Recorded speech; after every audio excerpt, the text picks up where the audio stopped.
The Mayo Experience. Mayo Experience. Mayo Experience. Mayo Experience. Experience. Welcome to the Pat Mayo Experience. Taking a break today and getting back to something this show loves almost more than anything else. More than football, more than golf, more than The Bachelor, way more than The Bachelor. It's The Challenge. MTV's The Challenge, Final Reckoning, the third part of the Vendettas trilogy, I guess, and we only have like one person we really talk to challenge. Actually, that's not true. We have a bunch of people we talk to challenge about, but the guy who's probably the most fired up for the challenge at most times is Adam Rank from the NFL Network. What's going on, buddy? What's going on? Always a great opportunity to come here and talk about the challenge. I know that the NFL season is upon us. Everybody's back in training camps, but I can't get enough of the challenge. And you're absolutely right. The Bachelor has like this lull, and I think that we just, got through it where it's terrible, where it's dry, but the challenge always delivers. Challenge always delivers. I do watch that in-between season, the Champs versus Stars, because I just gave it up. Because that's the problem with The Bachelor. They just, one starts, then it goes into the next one, then it goes into Bachelor in Paradise, which is probably the best part of The Bachelor at this point. But like, I need a full challenge season, like a real challenge season, not like little Romeo out there being bad at everything. Yeah, it really does depend on the celebrities, and a lot of times I'll bounce. But I was so intrigued by Casper that I'm like, you know what? I want to see if this guy can pull it off. So he actually had lured me in. So I'm ashamed to say that I did hang on, but I do want to bounce on the next Challenge versus Stars for sure. Yeah, can we get some of these like celebrities on the Real Challenge? Like Casper would be good on the Real Challenge. So would Louise. Louise would be excellent. Louise and Casper should definitely be in it. And it was the funniest thing too, because I remember the one thing that really hooked me was I want on the preview of like coming up this season, it's Shane and he's yelling at Casper and he's like, I'm famous in my own right, not for sleeping with the famous. And you're like, Shane, you're not famous. Like you're barely Challenge famous. Like you're almost forgettable. I can barely remember your season of Road Rules. Don't be yelling at Casper, but yeah, I think Casper would go in there and dominate. I don't remember which Road Rules it was. I think he was on the same one as Darrell, whichever that one was, probably like 20 years ago. But I just remember him crying, hanging from something. That was like the Shane moment of Road Rules.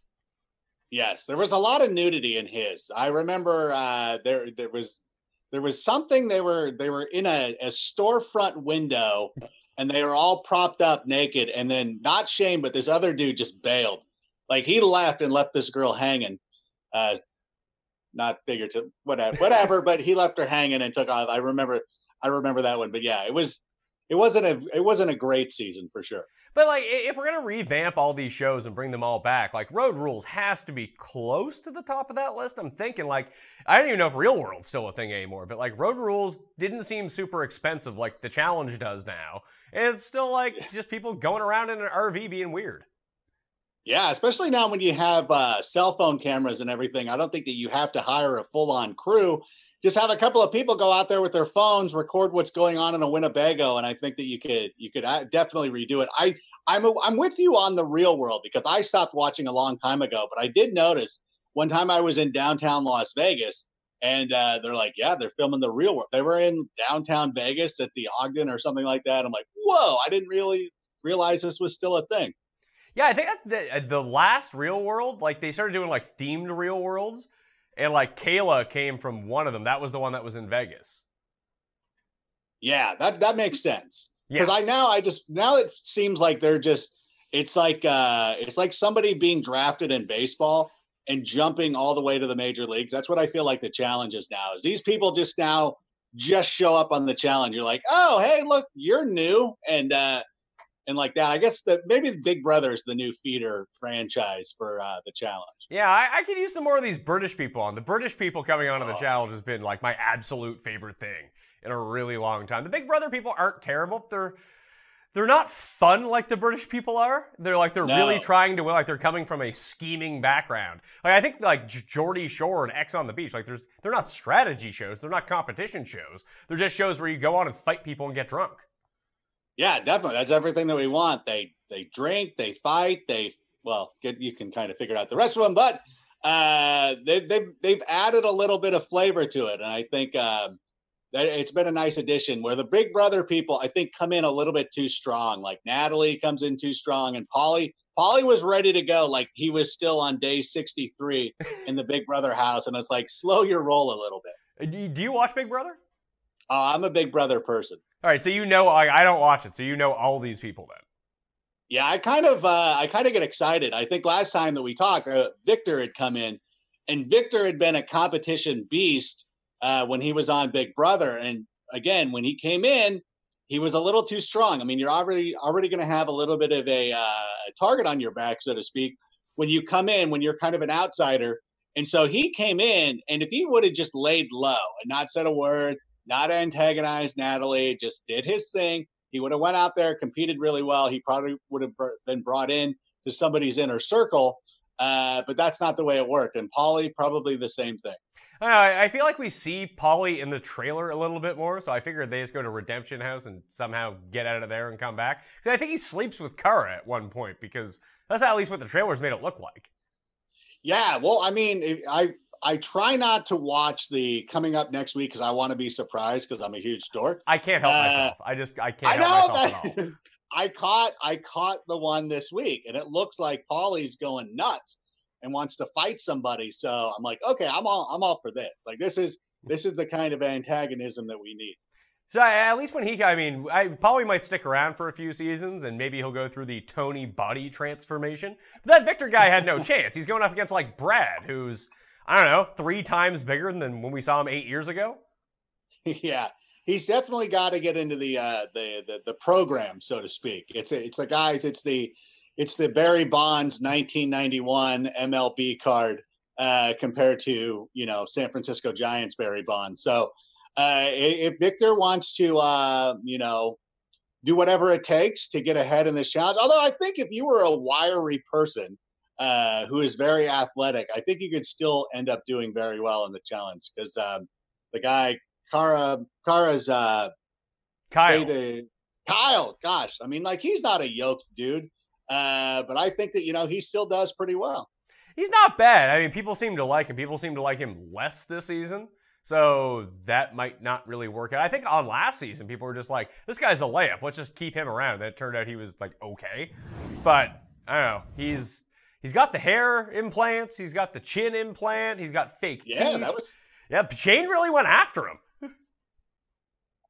Yeah, Shane, like why is Shane always calling people out? And there's another guy who's not exactly, he doesn't look like Finn Balor. He doesn't look like Brad Pitt from Snatch. Like he's kind of just a dude that you would just see at the coffee shop.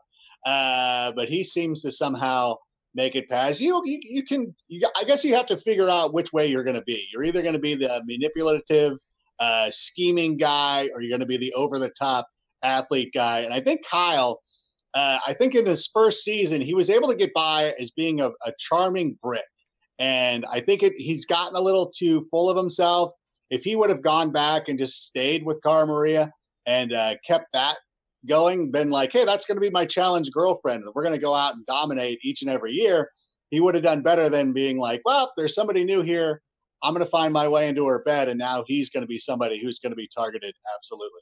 All right. So we're 3 episodes in. We've had 1 elimination and like 1 mission. I guess you can call that first one where they had to dig up the graves of mission 2 and people got sent to Redemption House, which I think a lot of people, as soon as the people who lost didn't seem too bummed out by losing, you felt like they were going somewhere. But like, can we speed this up a little bit? I like all the interpersonal stuff. I do like it's funny because like sometimes I get bummed out because it's all challenge all the time. That's why I don't like about the end of the season. But like we need something where they're competing for something.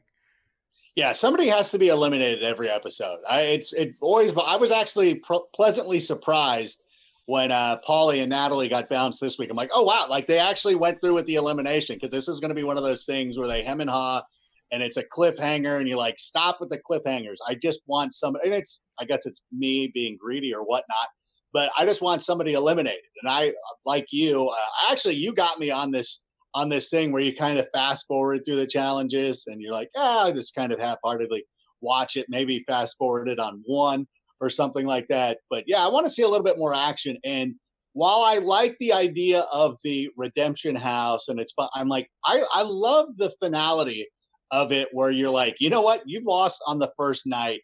You got to go.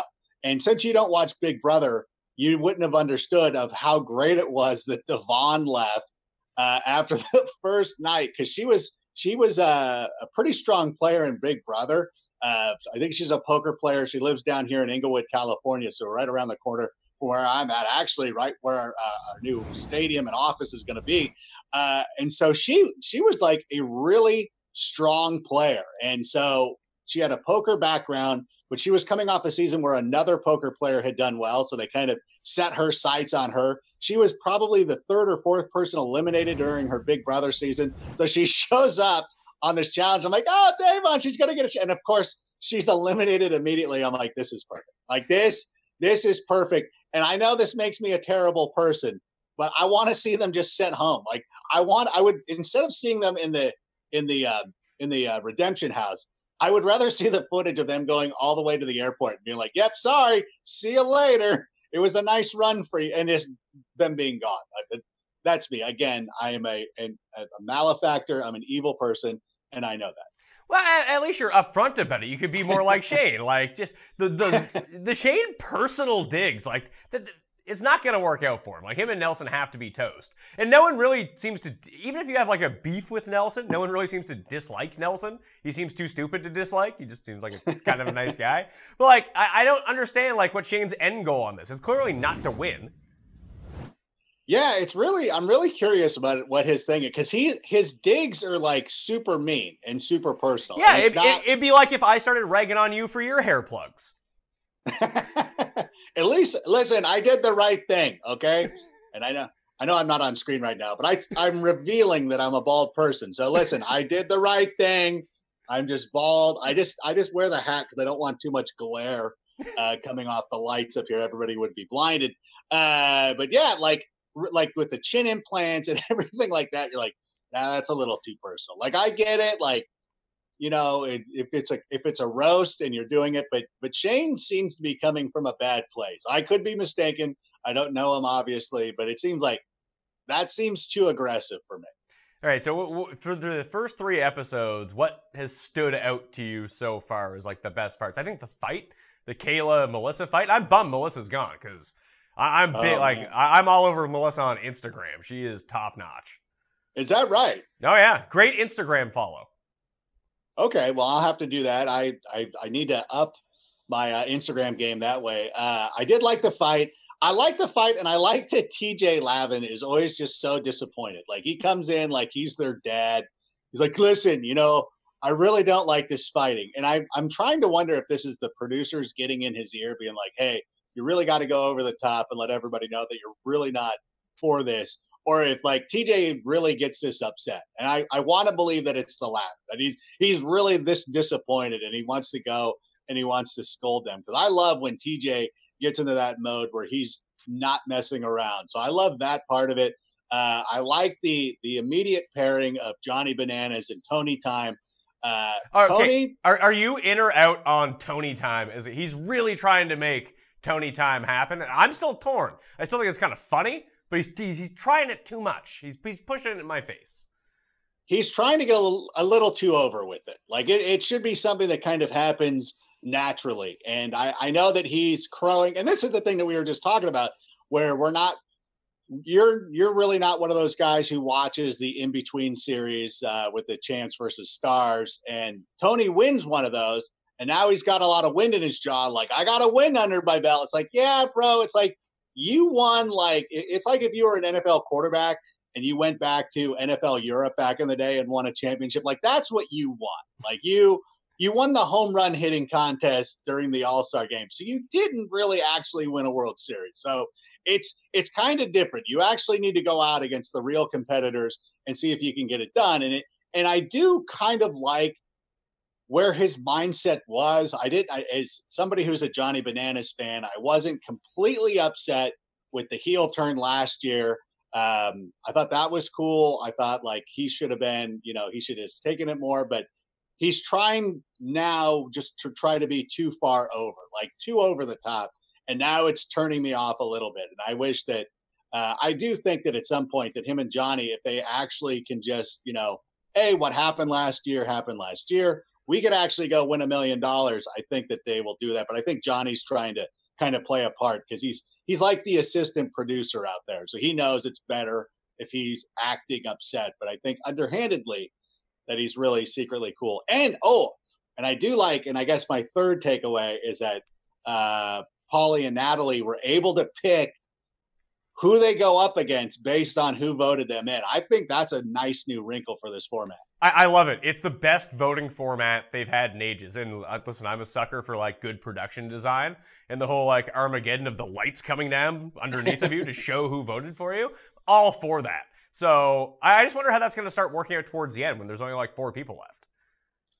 Yeah, that'll be an interesting way to go. And at some point too, I know that when Cara Maria was sitting there, they were talking about like, should we vote for ourselves? Like that is actually something that could become a strategy where if you think that people are going to be voting for Nelson and Shane, that it's so overwhelmingly, that's what's going to happen. Be like, well, why don't we just throw a vote to somebody else who nobody's going to pick? And then we aren't going to get called in. And it's going to be one of those things like where everybody's going to be like, well, we don't want to vote. We know that CT is going in with Veronica. So we're not going to vote for them because we don't want to go face CT. So we'll vote for, Nelson and Shane or whoever it is, and be like, oh, but it actually swings that way. And somebody who you didn't expect to be thrown into the challenge is going to be thrown into the challenge because people are throwing votes. Who do you think ends up on paper? Was that too convoluted, by the way? No. I like it. I mean, you've really dug down deep into the strategy of how you're actually going to have to think about this, and they'll get there like 8 weeks from now, and they're like, oh, because wait a minute, Kara just threw that out there, like when Marie threw it out there, she threw it out. Marie like, threw it out, yeah. It was Marie. Sorry, she threw it out as like a joke, and then Kara was like, no, and she took it way too seriously. But what? No, yeah. You're an idiot. Like, and Marie was probably just frustrated. Like, you're fine. I can't stand Marie. Marie is my least favorite person on the show. I'm sure she's suitably awful. Yeah, I'm sure she's nice in real life, but like, nope, get her off the show. Get her off the show. No, I don't even think in real life. I think like, nope, we're seeing the Marie we would probably see in real life, and I'm gonna pass. So have you found like we haven't seen some people through the first few episodes? Like, how many total screen time for Zach the first 3 episodes? Like 37 seconds? Wait, Zach's on this show? Yeah. I mean, this always leads me to believe that whoever they bury at the beginning is who ends up winning. That makes a lot of sense. Yeah, it's crazy. Like, and Josh also with his, I was Josh's partner. Sylvia? She showed up on Sylvia. Yeah, when she showed up on screen because they voted Natalie and Paulie in. I'm like, oh my God, they're on this show again. Like, oh, there she is. Like, I like her. I find her delightful. And I'm like, oh my gosh, there she is. And she made him. I'm like, oh my God. And I was worried that she was going to go in and get eliminated. But yeah, like that couple, like Josh was, I thought, kind of like a big player the last time that we saw him. And now they're just floating along. He had that epic battle because the Vendetta came. It was against Derek. Yeah, like he had that epic battle against Derek. And you're like, okay, so that I really wanted to start seeing more of him, and he's been kind of an underplayed guy so far.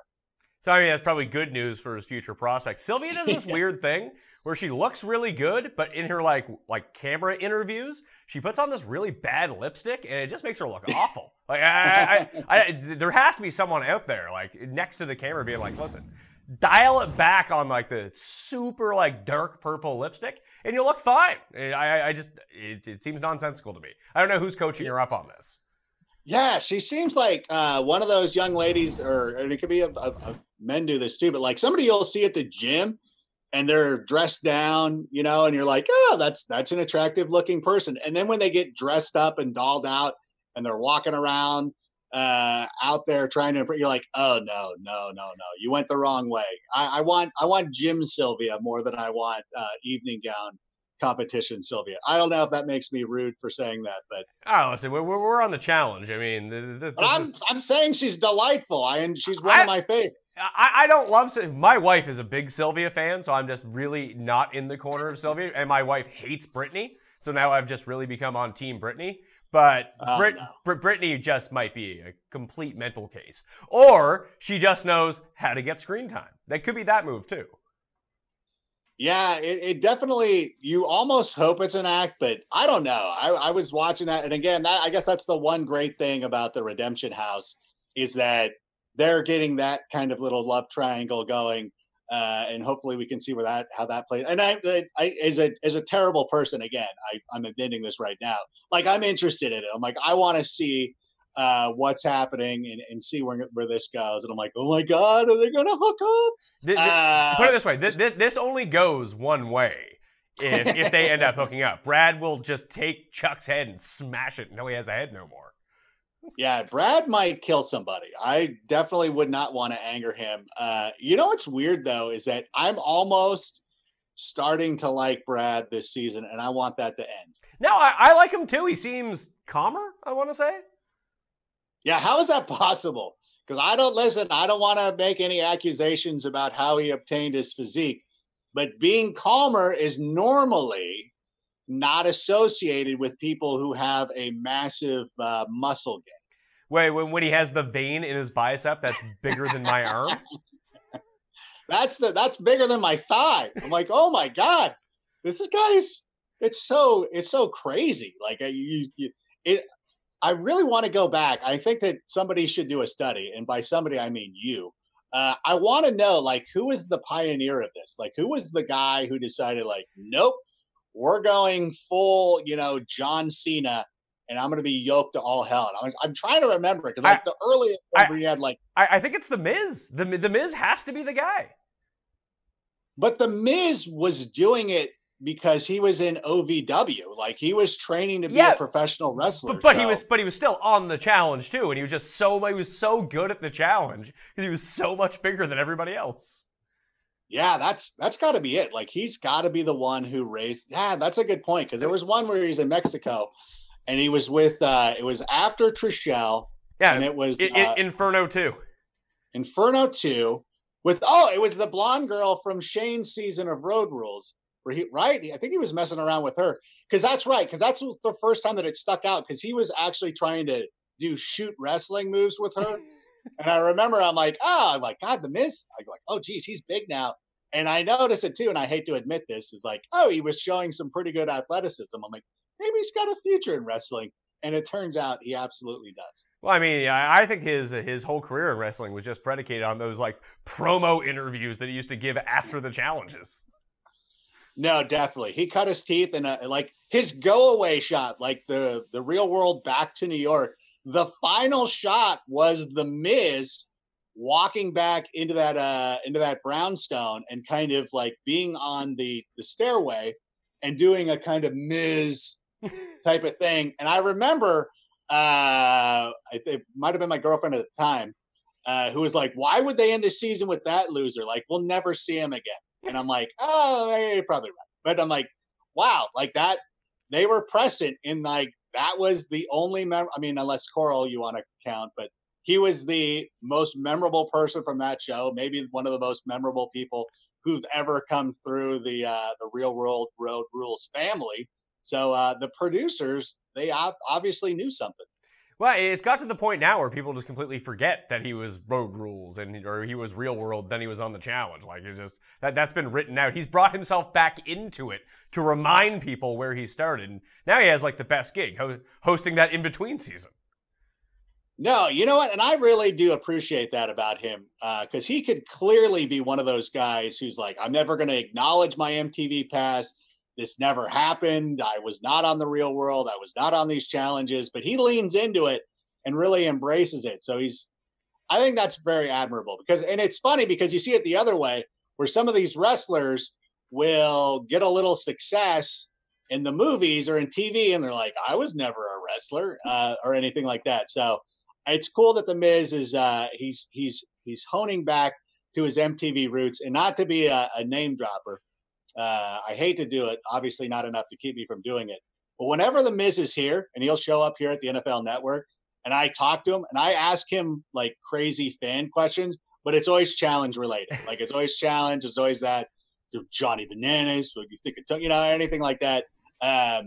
I don't know if he appreciates it or not, but he doesn't seem to not hate it. So points for him.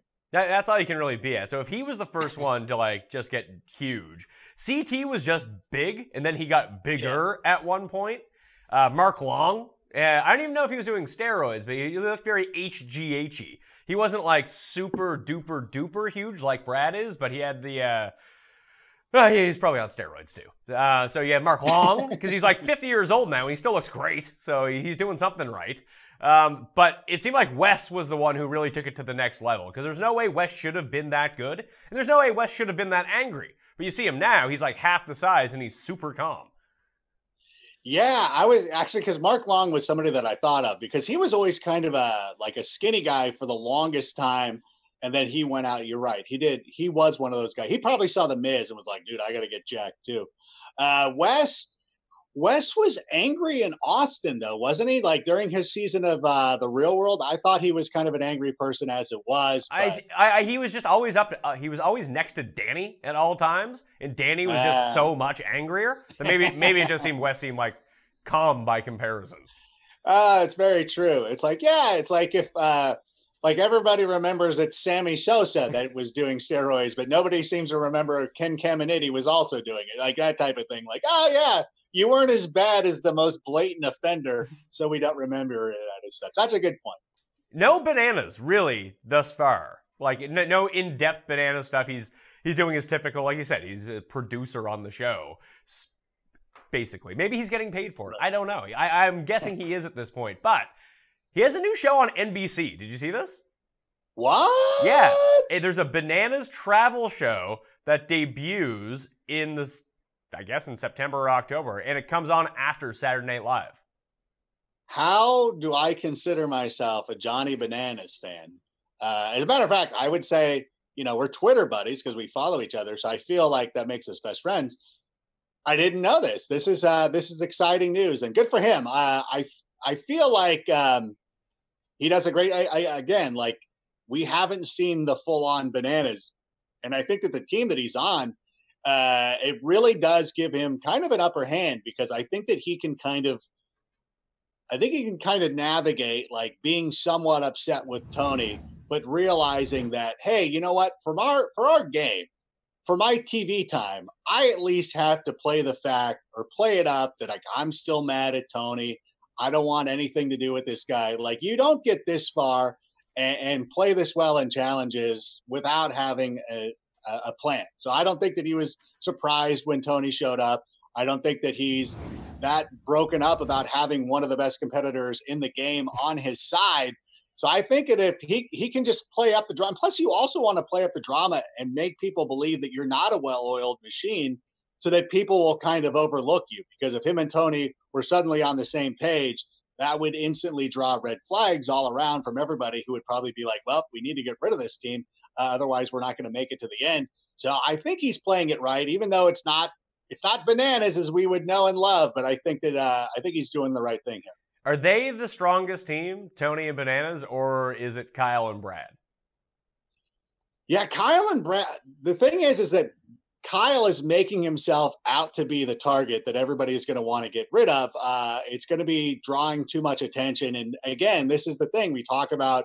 If you're not the biggest offender, then you can kind of slip by. Like normally I would hate Brad. I would hate everything that he's about him, but now you put him up against Kyle and he seems almost redeemable. He seems like kind of a nice guy. And you're like, oh, poor Brad. Like poor Brad being put in this way. You're like, no, Brad sucks. Like I shouldn't feel sympathy for him. He should not be the sympathetic character, but going up against Kyle, you kind of sense it. And also, that his girlfriend is probably going to be, hooking up with her ex at some point too, makes him an even bigger a bigger target. So I think that target wise, being on the radar, I think that puts Tony and Bananas as the number one team in my estimation. If I was ranking them right now, I would have them as our number one thing. Although we do see, this week the elimination chamber thing or whatever they're calling it, it wasn't necessarily a physical thing. And that's where Tony and Bananas could be tripped up at some point. But ultimately, I think that they're still my top team. I would love to have CT up there, But I think that he really like the scene this week where he's just sitting there and he's talking and he's on that lounge chair overlooking the landscape there in South Africa. And he's just like, Veronica, man. Yeah, shaking his head. Yeah, when you get paired up with Grandma Ronnie, it's never good. But like in the challenge that we saw, the elimination that we saw, I think CT and her would have been good at that. Yeah, that definitely would have played to their strengths. I think that, again, I think they have to be a little bit mindful of doing challenges and eliminations like that are not going to overwhelmingly favor two guys, especially two athletic guys, having every advantage over somebody else, especially when you have teams like Cara Maria and Marie or anything like that. So, I mean, really, we really probably shouldn't be overlooking Cara Maria's squad. You know, Cara Maria has battled guys and beaten them on her own. And I think that's a team that could be a sleeper squad that could definitely sneak up, and Cara could be going for 2 consecutive wins. Yeah, but like if it was me and I was on one of the other teams, I would want that team there to the very end because it has Marie on it. And listen, if Cara Maria can beat all the dudes, that's fine. Marie can't beat anyone. That's a fair point. Like I almost like it's one of those things. Like it's fun. It's fun having that dynamic with Cara Maria and Marie there, or Veronica and CT. But it's like Cara Maria. It's too bad. Like Cara Maria should have really gone up and like if they would have known that something like this was coming, it's like, hey, have a huge issue with CT, and then because you know there's going to be some sort of rivals things going on or anything like that. Is like, pretend you have a huge issue with CT because you put those two together, and I think that would be one of the most dominant teams that you could possibly have, unless you had who is it, Emily, who would probably if you had like Emily and Evelyn on a team, or Laurel and Emily. Right. Like that would be probably the only thing that would be more unstoppable than CT and Cara Maria. Say, I always notice like weird things going on in the background, and you haven't seen this on the challenge in a while. It used to be like all over it. But I saw Tony smoking in the house, just outside of the door, just in the background, hacking darts. And then all of a sudden, Chuck is outside, just on the picnic table, just lighting up some cigs too. They're showing smoking again. This is great. Yeah, it used to be. I mean, that's what you used to see on Road Rules all the time. You'd see dudes like smoking, and it was like, I think it was plot points. I think David was always like a big like, oh, this guy's smoking again, you know, like that type of thing. But yeah, apparently it's not taboo. And I guess, you know, if you've already gone all in on the steroids, you're like, well, what's a cigarette going to do to me now? Like, whatever, I've made my choice. So here it is. But yeah, that's nice. And, it's good to see them being real human beings, I guess. Yeah, I think that's the part that we miss from all this, because we don't get at least with the real world, you got to know everyone to some extent. You got to see what they were like over the course of like 3 months, and at least there's some sort of, it's the real world. I don't necessarily think it's the most real thing in the world, but you do get to see at least some personality traits of these people. Like with Cam, I like Cam because Cam gives the single best like talking head interviews going. And she is pretty good at these challenges. I mean, remember like last year in football when Will Fuller just kept catching all those touchdowns and everyone was like, well, there's no way this can keep working. That's how I feel about Cam. Like, you see her, she doesn't seem super athletic, but maybe she's got that extra gear. She just grinds, and all of a sudden she just wins challenges. Even with shitty partners, she's winning challenges now. Yeah, she is one of the most remarkable competitors. I feel like you're absolutely right. If our friends like Evan Silva and JJ and all those guys were out there following the real world road rules and challenges and everything like that, like they follow fantasy football, I think Cam coming into the season would have been the biggest, as they say, regression candidate. Like, oh no, regression, it's coming. She's gonna, but no, you're absolutely right. And I thought it was interesting when Paulie and Natalie chose her. I'm like, not a great move. Like, I understand, like she went through, like Natalie was thinking the same thing. Like, Cam can't be this good. I'm like, she seemed pretty GD good last time that we saw her. Maybe you go with, I can't quite remember all the choices, but it still didn't seem like the most optimal one. I think Cam's absolutely got it. I want to, again, like I know what you're saying, where if this would have been a real world season, we would have known a lot about her. And I'm now wanting to know more. Like, what is her, like, I want to know more about her background. I want to know more. Like, how is she this good? Because she always seems to find a way. And and this is no joke. This is not a challenge versus stars. This is not some sort of layup. Like, she's going up and eliminating people. And really, and listen, she still must be a sleeper, because when we were talking about some of the most formidable teams, we weren't talking about her. Well, yeah, but I mean, she is the team, though. That's she it. is. Yeah, that's the whole thing. She might have the worst partner, I think. I mean, maybe Kaylee's actually pretty good. Who knows? But like, she doesn't seem like she could solve a puzzle. If she's not solving a puzzle, it doesn't look like she's going to win any like running competitions. No. Yeah, that's the thing. Because I think about the final of last year's, or even the Champs versus Stars, where there's always some element of running, some element of like, your partner has to apparently pull their weight. So I guess that could have been, although, you never know, because Tej could also just show up one day and be like, oh yeah, by the way, no more partners. One person's winning $1 million. So they got to keep that in mind as well. We'll get to predictions here at the end, but I have a feeling I know how this season ends. Not who wins, but like, I think I know what the twist will be at the end, because it only makes sense. And if it happens at Bananas, it'd be the most hilarious thing in the world. But I'll get to it. Doesn't that seem like how this season's going to end? TJ's playing games like Tony and Bananas will win, and somehow Tony will steal the whole $1 million for himself. It's got to come full circle that way. Once you started getting down there, I'm like, oh my God, that's the only way this could possibly go. And really, like, if you were writing this show out, like, I'm not saying the show is scripted by any stretch. Hey, listen, it could be scripted for all we know. It could be. Well, that's true. It could be. Like, the whole thing, like, if you're building a storyline and a plot line or anything like that, like Tony, I think on the last one, he was so over the top one time when they were doing the Inquisition type of thing, where he was like, I'm Scottie Pippen, this guy's Jordan. Like, he was just so into his role of like, hey, I'm the subservient guy, I'm the number 2, I'm happy with that. So then when he comes out and pulls the heel turn, it has that much gravitas to it. And he's also, such a big proponent of his family. I'm doing this for my family. I got to feed my family. This is to set my family up for life. Yeah. I'm cheating on my girlfriend for my family. Exactly. That's it. Listen, he's doing it for his family. All right. But it all just like the ultimate payoff would be to eventually, and then you would have to, especially, and I will know that you're absolutely correct.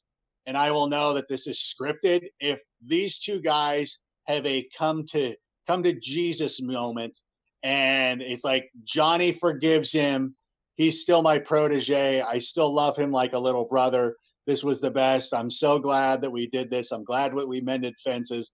I'm glad we're here together winning this. And he's like, oh yeah, Tony gets to choose whether you get a half or full or whatever. And then boom, takes the money and runs. How do you feel about Angela and Faith? I think they are fantastic additions to this show. Angela, I mean, she seems like she might be insane, but super hot and awesome at these challenges. Yeah, Angela, like, again, like, watching, you're like, I really, again, like you said, like, the Big Brother editions have been fun for me because I have the backstory for them and I've seen them play. So it's kind of like, oh, look at Jose or whoever. But Angela, woo, coming out of nowhere. And when you're coming from Bad Girls Club, you got a sharp edge to you.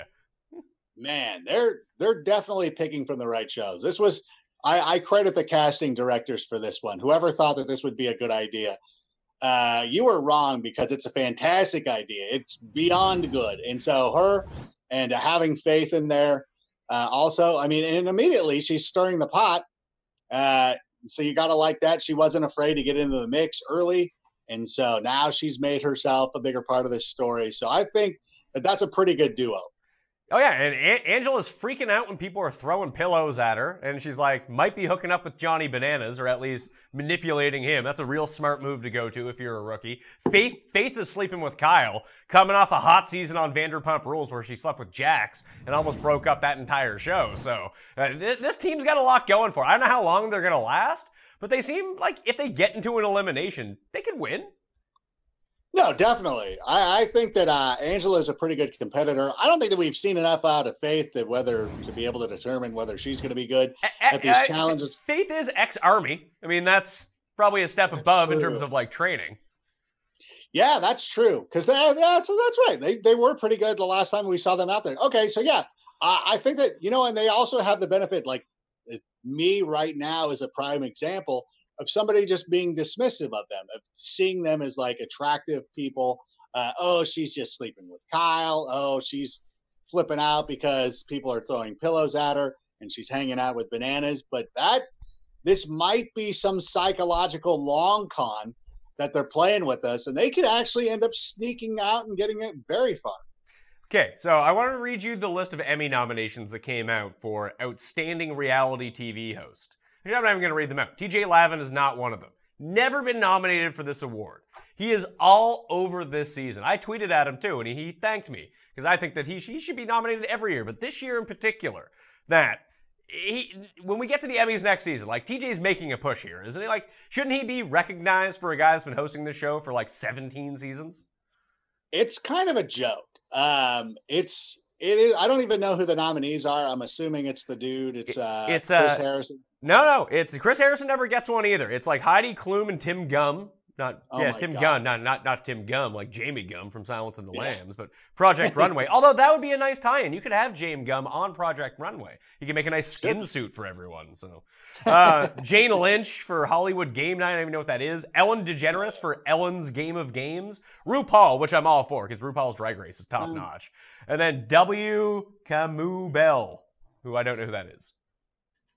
Yeah, it's a huge oversight. It's not even one of the things like he's being nominated and not winning, but he's not even being recognized. Like, this is a huge industry. A lot of people are into this. We're a couple of fantasy dorks who are sitting here who are engaging. Like, I feel like I've talked more in depth about the challenge than I have on my last 5 fantasy football interviews that I've done recently. Like, this is something where I'm like really breaking it down. And like I said earlier, like TJ is such a nice break to that show when he needs to come in and put the foot down, and the disappointment he can show, and the character that he plays. He's like the teacher in Boy Meets World. Like he's the moral compass of this show, and for him not to ever be recognized, and it's weird too because it's Viacom, it's CBS, right? If I'm making the proper connection like this, they have some weight behind them. It's not like, we're some, like YouTube show or anything like that. Like, this is a legitimate, well-produced, well-respected company, like he should get some Emmy love. How can we do that? Like, this is the thing, like, just get me on board and I will make sure that I start promoting TJ Lavin as at least an Emmy nominee. Yeah, well, next time like Emmy nominations are coming up, probably like 8 months from now, we'll start a Twitter campaign and try to get TJ Lavin the well-deserved Emmy nomination. This is a guy that like broke his neck, went into a coma, didn't miss a season of hosting. That's true.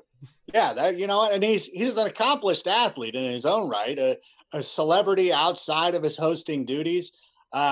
This is long overdue. Like and if not that, he should get some sort of lifetime achievement award, because as reality TV has now taken its hold on how we consume television, like he was there in the beginning. Like he is one of the early pioneers. Like he's one of the first to break ground in this thing. So I think that he definitely deserves the recognition that we're giving him right now.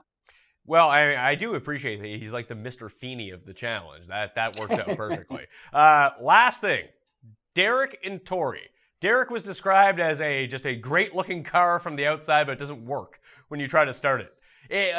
Is there an athlete, an actor, someone else who's like that? Because he seems legitimately terrible. He does. Like, it doesn't seem like he's good at anything. Like, what is his deal? Like, that is always one of the things where you're like, what is your purpose here? Like, what were you good at? Like, what was your thing? Was it just making the right friends? Like, if it was kind of like a Grover Dill type of thing, he was the little sidekick to Scott Farkas in A Christmas Story, where it's like, oh, he's just hanging out with the bully. Like he was so bad in the last challenge. You're like, oh my gosh. Like right when it was like, hey, I want to try it. You're like, no, you shouldn't. Like know your limitations. Like, it's another thing too. It's like, some people are bad at stuff and they know they're bad at stuff. And it's like, oh, it's fine. Like I was, if I won't go, like, I won't go skateboarding anymore. Like, I realize that time of my life is past, and I probably shouldn't be dropping in on the vert ramp. I can recognize that. This guy is the other way. Like, he's bad, but he doesn't realize that he's bad. And if he had a little bit more of that self-awareness, maybe he would save himself from getting hurt. All right, let's pick a. Do you have a winner prediction here for the challenge? Because we know that like these mercenaries are going to show up and they can win their way into the game. I saw that in the trailer. So there's people that could win that aren't even on the show yet at this point.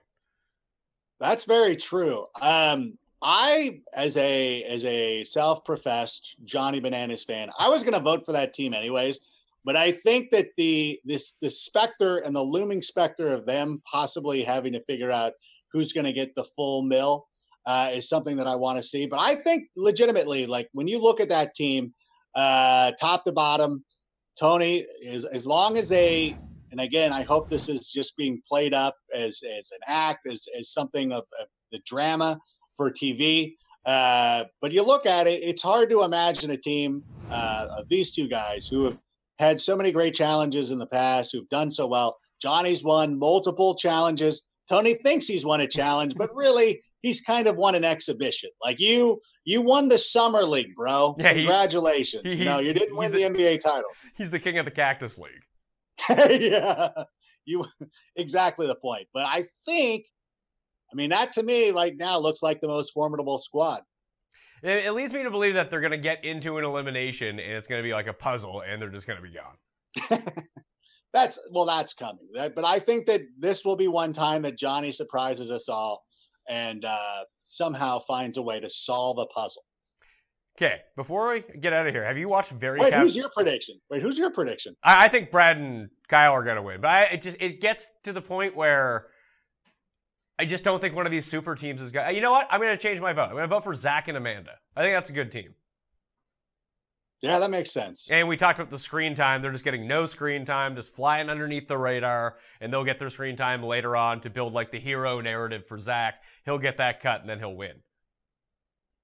Yeah, that makes a lot of sense. Have you watched Very Cavallari yet? Of course, bro. Like, do you not see that I'm wearing a Bears hat? It's so good. For all the wrong reasons. But, like, can we throw Jay Cutler an Emmy nomination? He's fantastic. He is. You know what? And I'm actually upset with everybody. Like, now you guys want to love Jay Cutler. You didn't want to love him when he was risking his life out there playing for the Chicago Bears, when Mike Martz ruined his career by not only bringing in the stupid 7-step drops and all that nonsense. He traded Greg Olsen. Like, what is your deal? Like, how do you consider yourself an offensive genius if you walk in and you're like, yeah, I don't use a tight end? Hey, I get it. Like, if you don't want to use like Curtin Jerker McGee, you got a Jesse James type on your team, fine. Get rid of the tight end. But when you have Greg freaking Olsen, you find a way to make that work in your stupid little offense. So I'm glad now. And listen, Jay obviously will never win a Super Bowl, and it breaks my heart. But knowing that everybody is going to grow to love him because of Very Cavallari, like that does make me feel pretty good. Well, I mean, the aloofness that everyone hated him for in the NFL, which I loved because I just love Jay Cutler. But now it's like he's the biggest jerk on TV, and it's fantastic. Like it's somehow worked into a positive for him being on reality TV. Yeah, aloofness and seemingly being disinterested in everything. It's not a great thing for a quarterback, but for a reality TV show where you are barely like you're hate watching it anyways. Like Jay seems like he's us. Like he doesn't want to be watching this either. Well, how did he even end up on the... It seems like they started filming the show. They had no idea what the show was about her... Like, is it even a real business that she runs? Because it doesn't seem like it's a real business. I think just he had retired and he was sitting at home. He's like, oh, I don't feel like moving, so I might as well just be on this show. Yeah, I think he probably was probably in the kitchen during something, and the cameras were rolling. And like, we need you to leave, and he probably didn't. And then the producer just realized, like, oh, this guy's great. Like this guy's DGFA. Wait, don't give DGAF attitude is the one that like this is going to sell it. Like this is the show, and I almost have to believe that he's part of the pitch. Like I can't imagine like how you would go into a production office. I guess you could because people are deluded into thinking how great their ideas are. But for them to pitch this show without Jay Cutler would be insanity because the only thing that makes it work is obviously Jay. But like when they pitched this show, like production wise, he still would have been playing like at minimum. He was starting for the Dolphins when the show was pitched. That's a fair point. So I feel like they really lucked into this because I don't think anyone was really clamoring for more Kristen Cavallari in their lives. I think they were. Were they? No. I mean, but maybe if we got like a Hills or even Laguna Beach reunion, then maybe have her as a part of that. But like on her own, no thanks. Right. But if I may say this could have been pitched after he retired from the Bears, hadn't been picked up by the Dolphins yet. So this was already in the works because it's not like this is going to happen overnight. Whatever it is, they probably like, look, we just have Jay Cutler on our television and we're all the better for it. I think that's our biggest takeaway. When will he just fully embrace the entire thing and just start smoking on the show? And then he could be Smoking Jay. I'm surprised. They're saving that for season 2. Like that is going to be teased. That's a cliffhanger. That's a season 2 type of thing. Like that should actually, like we were talking about the last shot of Real World Back to New York was The Miz. Like the last shot of the first season should be Jay walking into a liquor store and seeing a pack of Marlboros or something over there, or a Pall Mall or something. And he's just looking at it and he's like, you know what? Can I get a, and then boom, credits. Oh. Like, is he going to buy the cigarettes? I can see all season 2. He'll be staring at those weird video cameras he has of his like hunting range and just like stressing out smoking and looking at like the HD, like the cards that you put into your computer. Like, how many of those does he have? Like 300? Maybe. Listen, they're just everywhere. It's what he's into. Like, listen, I've stopped making sense of things now that Twitch has been so successful with people watching others playing like Call of Duty and Madden at least makes sense because it's a game, but like watching people play Halo, that Jay Cutler just watching deer roaming around like doesn't seem weird by comparison. All right, so I got Vanderpump Rules, it's over. Southern Charm, they're in the reunion session now, so that show is over. I guess Very Cavallari and The Challenge are filling that void in my life for reality TV. Are you on to anything else that I might... Well, we got The Bachelorette. I hate The Bachelorette, though.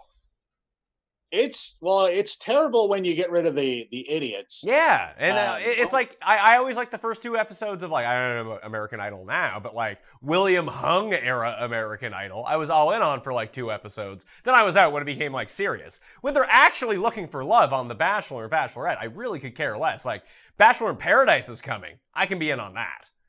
That's the best of the 3 by far. But I'll be back because like I think Men Tell All is this week, so I'm back in for that. I might watch the finale, probably not, but yeah, I gear up for Bachelor in Paradise.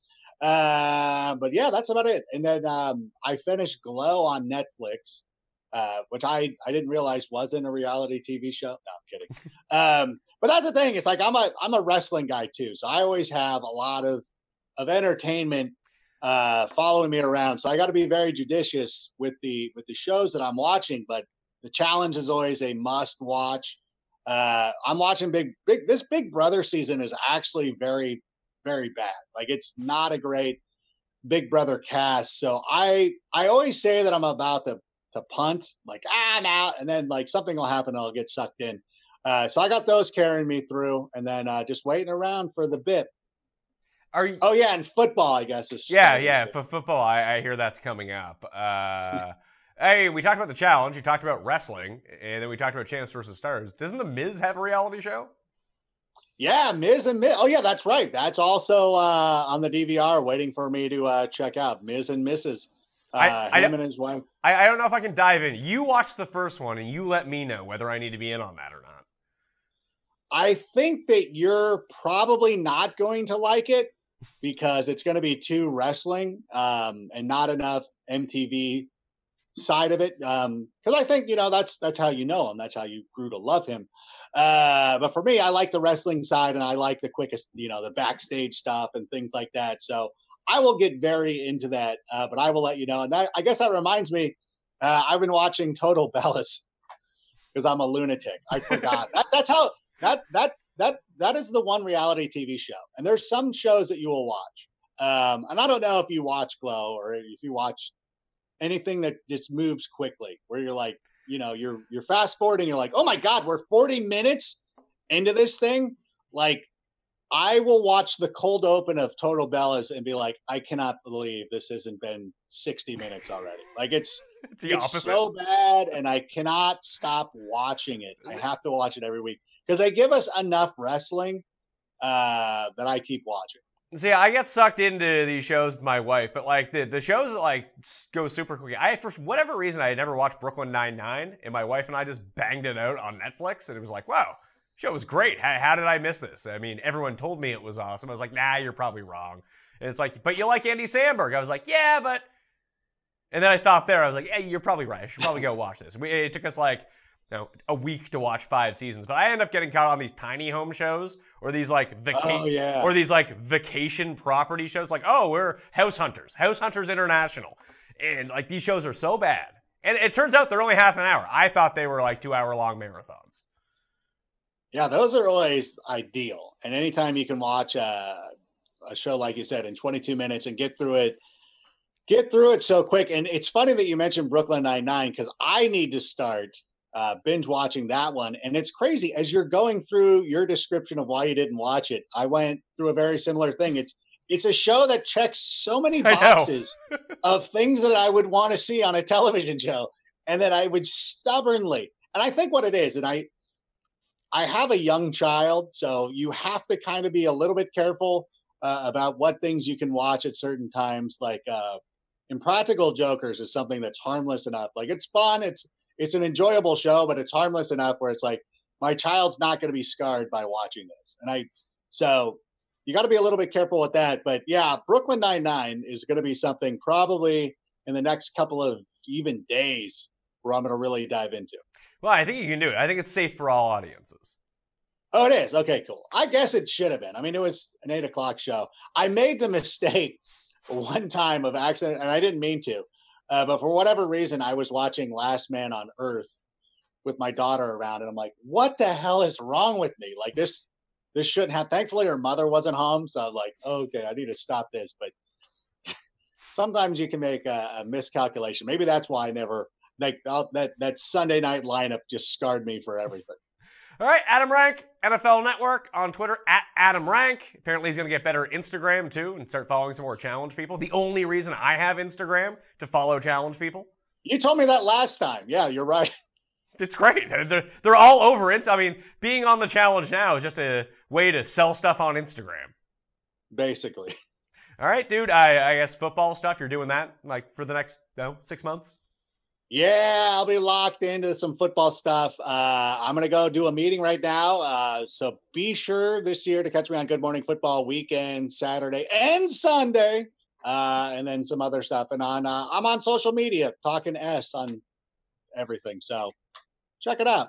Yeah, we'll do. I know that was a great sell job by me. But. Yeah, we'll do a challenge roundtable at some point on Twitter. And we'll make our push for TJ Lavin to win an Emmy, and then we'll be fine. Love that. Yeah, that's now one of my new things. All right, I'm Pat Mayo. You can follow me on Twitter, Instagram, and Facebook at the PME. Subscribe to the Pat Mayo Experience, iTunes, Stitcher, Spotify, Podomatic, Audio Boom, TuneIn, iHeartRadio, and I don't know if you can download a podcast. You can download the PME, swear to God. Give the episode a like if you made it this far, which I bet most of you didn't. I'm Pat Mayo. Thanks for watching. I'll see you next time. Pat Mayo Experience! Experience!